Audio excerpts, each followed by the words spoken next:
Crow is getting rebooted. No. Oh, man. I'm going to shit talk this into the fucking ground, just so you know. I'm going to oh my God. I went off on such a fucking tangent at the wife. She was like, calm down. And then after I tangented for 2 hours, shit talking this movie into the fucking ground, I watched the original Crow just to see if it holds up. This is why I picked this. It's because I knew. This shit makes me so fucking mad. This shit makes me so mad. Tattoos on his face aside. Tattoos on his face aside. It's fine. It's fine. I get that. There are so many other Crows, if you read those comics, that are not Eric Draven, that you could have done with this. You could have done a whole movie on any of the other Crows, and it would have been fine with me. I've been like, yeah, fine, it's a different Crow. But to specifically be like, no, this is Eric Draven. No, we're rebooting the Brandon Lee one. Like, fuck you guys. And this time he's a SoundCloud rapper instead of just like a rock musician. It's like, okay, cool. I don't know if he's a SoundCloud rapper. He fucking looks like one. So that's what I'm going with. Can I be a misogynist for a minute? I'm gonna anyway. You go for it. We're transparent here. There are too many scenes. There are too many scenes with the fucking woman in them, with his girlfriend in them. And the wife is like, that's just, honey, that's the trailer. I'm like, yeah, no shit. I can pick out 10 different scenes that she's in. Do you have any idea how many scenes Shelly's in? It's like 4. And the 4th one is the last one. It's like, he uses it to get rid of the big bad guy. I don't need this much, like, as a fan of like, oh, I want backstory. I don't need I don't need their whole life together. I don't need that they're in they're in a mental asylum. That's the only reason they're fucked up like this. What's the first thing you liked about me? I thought that you were quite brilliantly broken. No, they could just, like, Eric Draven and Shelley were just fucking people. Just people living their lives. I don't understand why the whole movie takes place during the daytime. I don't understand why the fuck the John Wick choreographer clearly choreographed this, because it's just John Wick with Crow. Makeup.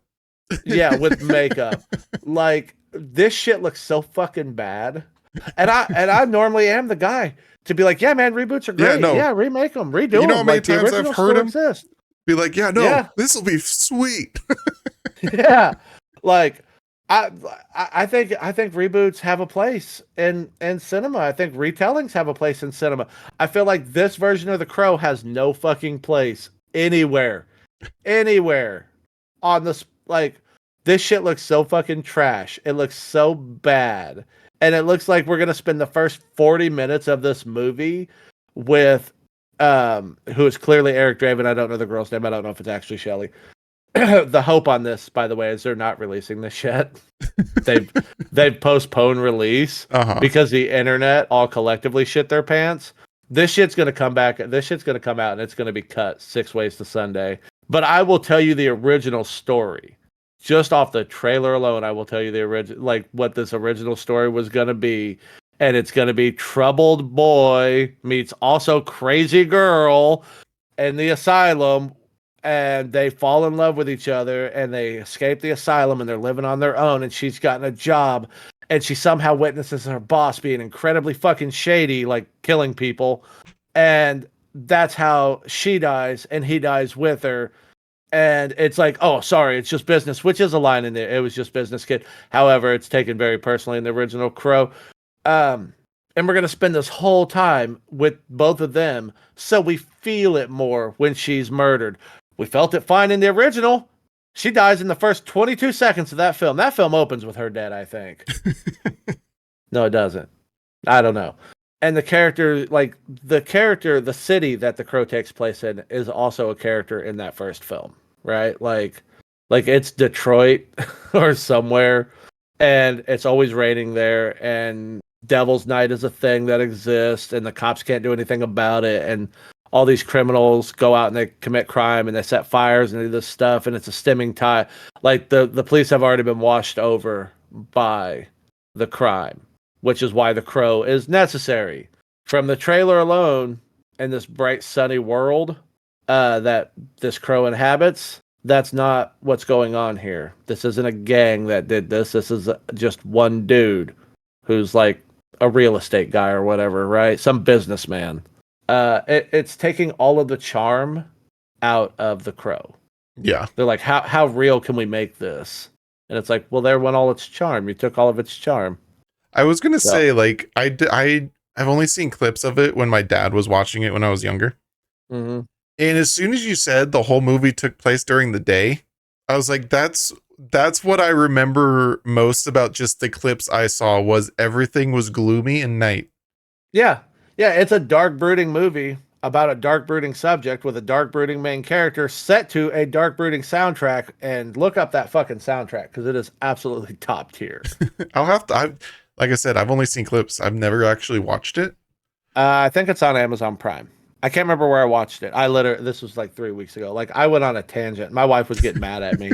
She's like, shut the fuck up. It's just a no, movie. No, she was like trying to defend, like she's trying to play devil's advocate and defend it. Oh, right? okay. And be like, well, you don't know that, you don't know this, you don't know that, or anything else. And I'm just like at full volume, being loud and abrasive, being like, no, yes, I do.